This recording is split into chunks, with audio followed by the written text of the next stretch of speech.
Hello you, welcome back to Mick. My name is of course Jack, the snack that smiles back, and here's today's stories for you all. Of course, any little opinions and thoughts you have while reading these stories and listening to my own thoughts, please feel free to leave your comments down below. I love to give them a read. Otherwise, let's get into it. Am I the a-hole for not telling my brother me and his now wife used to be friends with benefits? Yeah, starting out very tame. I'm a 23-year-old male, my brother's 26, his wife 23, and we've known each other for long before they started dating. We met in freshman year of college and almost immediately became friends with benefits. This went on for about 3 years, maybe every other day. We weren't compatible at all, so we never dated, just the kinky times. During that time, both of us have gotten into relationships, but nothing serious, so we didn't stop. 3 years ago, the two of them met at a party I hosted and they hit it off. So, fast forward a year, and they're married. During that time they were dating, we didn't get it on at all out of respect for my brother. A couple of days ago, they got drunk. Her way more than him, and she mentioned it. So he was absolutely furious. He called me to confront me about it, and I didn't think it was that big of a deal, and since it was before they started dating, none of his business. He started screaming at me, packed his bags, and went to stay with a friend. I didn't know he would be so mad about it, and he hasn't been answering any of our calls or texts. So, am I the a-hole? Some thoughts. Nata, your history isn't any of your brother's business. If she chose not to disclose the fact that you two were friends with benefits to your brother, that's her decision to make. If anyone is the a-hole here, it's your brother for acting so childishly about two adults getting it on with each other before he even met one of them. Yeah, you're cool, man. I was gonna say everyone sucks here, but honestly, you didn't do anything wrong. You didn't tell him, but he never asked, and it wasn't a problem until she brought it up. In my opinion, she was the one who should have told him in the first place, because I don't see how it's your responsibility to do so. Not only that, if you did tell him, then you would have come across as meddlesome, so you did the right thing by not saying anything. Also, he shouldn't have blown up at you the way he did, so they're both a-holes, but not you. Yata, your brother, started dating a girl you bonked multiple times. Then he got engaged, and you didn't tell him. Then he got married, and you still didn't tell him. You and the wife are both a-holes. Yeah, this wasn't a one-night stand. This was 3 years of screwing. She should never have even entertained the idea of dating him, knowing he was your brother. There are plenty of fish in the sea. Oh, well, come on now. They only had sex approximately 550 times. How is it the OP's fault for his brother getting into a relationship? Let alone the wife not bringing up the fact that she slept with his brother. I feel like people are just trying to pass the blame when it's really the woman's responsibility here. She's the one getting into a relationship, not him. But I do like the rationality of this comment. You are the a-hole, not for the relationship, but for not disclosing it to your own brother. When you conceal stuff like that, you make it into a way bigger deal than it needs to be. Your brother feels betrayed because you kept it from him, not because it happened. He didn't get the chance to enter into a marriage with all the information about prior relationships within his own family. He should also be mad at his wife. The very fact that she didn't tell him either demonstrates that this isn't a healthy marriage. So with that said, all the best with your brother's marriage, mate. I'm sure it'll just work for the better now. Next story. Am I the a-hole for exposing my sister's fake messages? My sister is very much a cat lady, and will sometimes guilt trip us, the other siblings, into doing X or Y because what's the only humane thing to do for our pets? At some point, she was advising my other sister, mentioning how she spoke to her local vet, and that her vet texted her something, which she then copied and pasted in the group chat. The text message was very suspicious to me, and very unprofessional. Also, who texts their vet? So I copy and pasted the vet's text message on Google, and lo and behold, the message was from some random 2012 blog about some advice on cats that my sister obviously agreed with, LOL. So I screenshotted it, sent it in the group chat, and called her out on it. Nice. My whole family went bonkers and called me an a-hole, saying that I could have just let it slide, and that calling her out on her falsely sourced advices was rude of me. Should I apologize for calling her out? Because I could have mentioned it in private messages at least. Nata, she lied about the source of her information, which is already wrong. Plus, depending on the info, could be incorrect and potentially harmful since, well, she said it was from a professional when it wasn't. That is the consensus here. I can't really see in any way, shape, or form that she could be the a-hole here. What, for calling out BS? I literally mentioned in a previous video how we should all have a responsibility to call out misinformation. So, I think it's fair to say that I'm not gonna say otherwise here. Like, she wasn't just lying, she was trying to manipulate her own siblings to work in her favor. You definitely ain't the a-hole to take a stand against that. Next story. Am I the a-hole for asking my roommate to stay in rehab? Rough title, but hear me out. In early April, I'm a 21-year-old female, and my roommate G, who's a 21-year-old female as well, went on a bender and basically didn't sleep while also abusing weed, Adderall, and alcohol. The bender ended in her having a psychotic break. Her psychotic break began with her screaming at the top of her lungs. My roommates, C and V, and I ran to her room, and once she saw us, it was like she snapped out of it, and then started pacing back and forth. She kept repeating numbers, laughing, screaming, crying, all while asking if we understood how much she loved us. She also has a huge, unreciprocated crush on one of our downstairs neighbors, and she sent him several texts about her feelings for him. Over the last few months, it's escalated to an obsession, and is honestly a little creepy. One of V's old friends went through a similar thing, and she said that the only thing to really do is to take G to a psychiatric hospital. She was hesitant at first, but after expressing our concerns, V and I drove her to the hospital. The entire car ride there, she kept forgetting where we were going and what we were doing. Once we got to the hospital, she went in completely voluntarily. Over the last several weeks, her parents would come by every so often to pick up more of her stuff that we would pack for her to have at the treatment facility. Eventually, she was able to use her phone, and from what she was saying, she seemed like she was doing well. That she had found a second family and was finding a way to express her emotions. But G's mum told us that she hated being there. They were drugging her up, and she wasn't coherent. When she was able to visit us at our apartment again, she kept talking about how excited she was to get back to her normal life, where she could smoke weed and drink again. She also kept texting the boy downstairs, asking if he liked her as more than a friend. G told us about her coming back, and we expressed that we were concerned that she's going to go back to doing the same things that caused her to end up there in the first place. She avoided the topic and assured us that everything would be fine. She then told us that her release date got moved up, so she'll be graduating from her program in 4 days. Her original release date was in early July. C has since moved out, so it's just V and I at the apartment. For both her safety and ours, we asked that she stay in the program for the full length, or at least give us a week to prep for her return. So, am I the a-hole for asking my roommate to stay in the facility until the end of her program? We just don't think our drug-filled apartment is the best place for her recovery. She's an adult who can do what she wants, but it feels like she's rushing her return back and not taking it seriously. Pretty serious story, honestly already questioning your own innocence here when you admit it's a drug-filled apartment. But let's see what other comments say and then make our judgments from there. Nata, sounds like it'd be best if she stays the full course. However, if the apartment is indeed drug-filled, then perhaps she shouldn't come back to the living space. Ever. True point, though I imagine there would be a much more a-hole-like behavior if you evicted your own friend because you're afraid they might get a bit druggy in your place all over again. No a-holes here. This is conflicting to me, as it says she is getting out early to rehab. I mean, that either means she is doing well and they can release her early, or she is lying. In the UK, you would be released on the fact that you are no longer a danger to yourself and have support in place outside the hospital.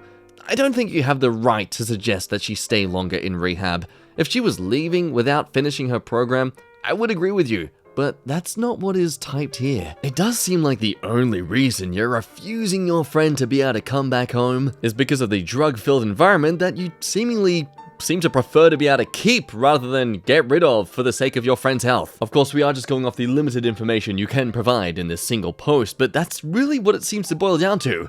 Drugs or your friend's health? What would you rather like to have in your apartment? By your actions, it sounds like you prefer the drugs. After all, the only evidence you have that your friend may be lying just to get back ASAP is the comments made by the mother. And sure, her excitement to get back to drinking and weed is, yeah, a bit cautious. But again, based on the fact that this is a drug-filled apartment you live in, I think the subtext behind that is her just wanting to be able to do what she wants again and have that freedom. Yeah, maybe I'm being hopeful. Maybe I'm being completely stupid.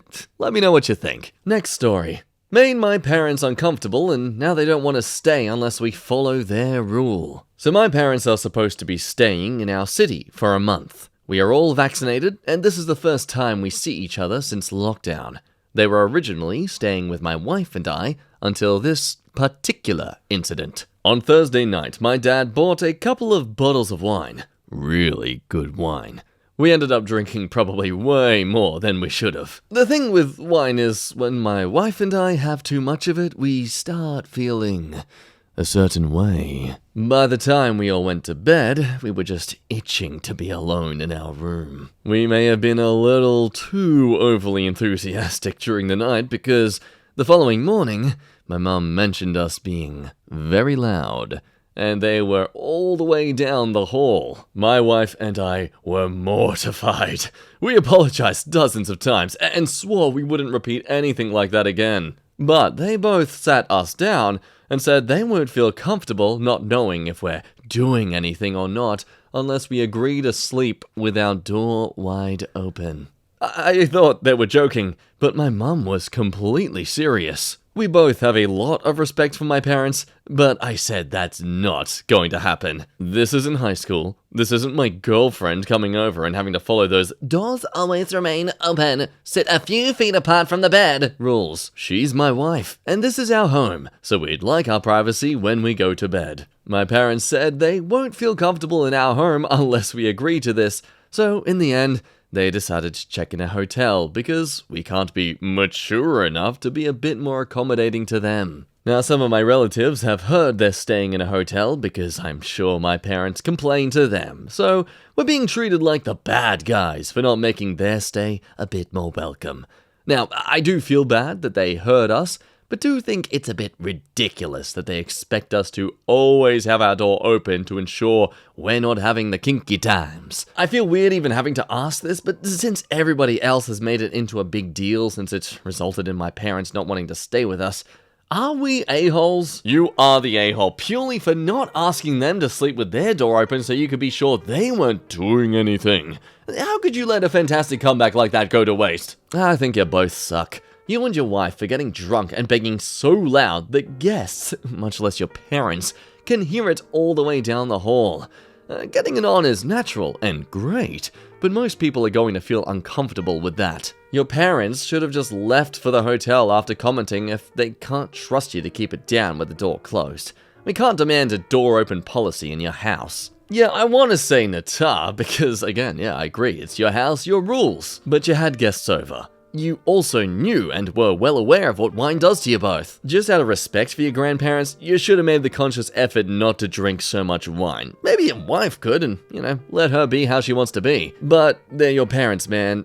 Just respect, buddy, please. They made a stupid demand, but it's a stupid demand as a result of your stupid actions. Next story. Am I the a-hole for uninviting my mother to my wedding? I'm a 32-year-old female, and my fiancé, who's 36-year-old male, are planning to get married in 2 weeks.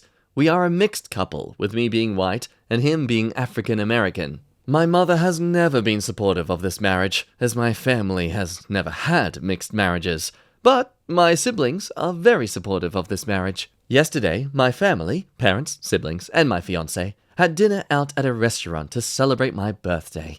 At the dinner, everything was normal, until my brother brought up the topic of me getting married in 2 weeks and said how excited he was for the wedding. My mom then said that she isn't excited for it and thinks I should call it off because black men aren't good. My fiancé then stood up for himself and said that he was just as good as anybody else. My mum responded by saying how she doesn't want me to get married in 2 weeks because Nutella like him don't deserve to be in the family, and proceeded to say how the only reason she let me date him was because she thought it was a phase.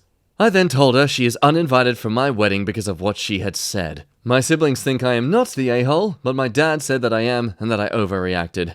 Am I the a-hole for uninviting my mum to my wedding after what she said? So clearly everyone thinks she's the a-hole here, and for valid reason. How dare you uninvite your mother for simply making an innocent comment? Sarcasm aside, obviously everyone doesn't think she's an a-hole in this situation, but I do want to highlight this everyone sucks here comment just because, hey, why not? Let's see how justified it can be. While I am glad that you uninvited your mother to this wedding, I believe everyone sucks here, besides your fiancé. Because, look, are you willing to remove this racist woman from your life? To me, in interracial relationships, it seems that this is a common theme to make the spouse of color suffer through the familial racism, whether it is a single racist in the family or a group. You are marrying this person of color for life. Are you willing to stop seeing your mother possibly forever to avoid her repeatedly traumatizing your husband over and over again? While your husband may coddle you and say, "It's okay, we stood our ground," emotionally dealing with someone blatantly calling you the N-word is traumatizing whether he admits it or not. Is it really fair to possibly make him sit through this racist behavior for as long as you are both married? As white people, we cannot and will not ever understand the deep-rooted generational trauma a person of color may feel, having to deal with the constant feeling of being around a racist at every holiday, family, and child event. Not to mention, while your siblings may disagree with your mother's behavior, in this scenario, there is no mention of them calling her and your father out on it. So I'm assuming they're remaining silent while your husband is defending himself. Unless your mother makes meaningful changes and sincere apologies, I see you, the father, and the mother as the a-hole. So what they propose here is basically an ultimatum. If you truly do love and care about your partner, you'd absolutely go no contact with the mother, not just uninvite her to this wedding. I am gonna be that person though and disagree with this idea that white people will not ever understand the deep generational trauma a person of color may feel. I think it's very possible to understand if you research and empathize enough. I don't need to have experienced the Holocaust to know how terrible it was and to make efforts to absolutely dismantle anything that may encourage it to continue happening. White people experience racism in other countries where they are the minority. It's stupid. It's a stupid point to make. But I do agree with the fact that, yeah, as a person of color, they are going to have to experience that constant conflict, even underlying, from members of your family who may not be fully on board with your marriage. But to that, I also think, well, that's his choice to make. What, should she just break up with him because she has racist family members? I feel like if anything, that just encourages more segregation. Besides, half the time this racism comes up purely because people aren't exposed enough to the fact that it's fine and normal. Overall, if I think the person of color is willing and happy to stay in the relationship despite the racist family members,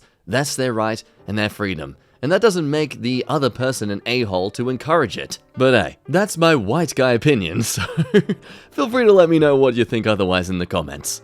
Next story, am I the a-hole for telling my friend's mum about her boyfriend's age? Basically, my friend, who's a 19-year-old female, has started seeing this guy who's 28, who she met on Tinder. At first, she thought he was 25, but she found out the truth only after they hung out a few times. I'm worried about their age gap because I've only heard bad things about big age gaps like this, and we just finished high school last year, and she's in her first year of college, and he has a job and an apartment and everything. Her mum knows that she has a boyfriend, but she didn't know how old he was, and I told my mum, and she seemed worried, and I'm close with her mum. I mean, she's like my aunt, and I sometimes will go over to her house when my friend isn't even there. We're like family, so I texted her and I said, hey, I'm worried about your daughter, my friend, because her boyfriend is 28 years old and I just think you should know. Obviously, my friend is ticked off at me and her mum is worried and said I did the right thing, but now my other friends are mad too and, well, they think I am a snake and not trustworthy. Straight to the comments, is she an a-hole? 9 years? Well, that's not that bad considering some age gaps I've seen are 20 plus years. And plus, she's happy. You're the a-hole. Yeah, Yata, they're both adults and can do whatever they want. With that said, the boyfriend is also an a-hole for lying about his age. If she was 30 and he was 40, I'd be a lot less grossed out by the age difference, but they're adults and that's their business. Yeah, look, while the relationship has red flags, your friend is an adult and tattling to her mother will not change her behavior. It has a greater probability of isolating her from you both by trying to take away her sense of autonomy. So look, I'm just going to assume that everyone in these comments right now are clearly girls that are the age of 14 or something and have some fantasy about some older man who can treat them like a queen and sweep them off their feet. I don't care what the number is on your ID or what driver's license level you have, unless it's in between the ages of early 20s to mid 20s, you should not be dating someone this old. Your brain doesn't fully mature and finish developing until the age of around 24, 25 anyway. But please, do tell me what you as an 18 or 19-year-old adult has experienced in the adult life compared to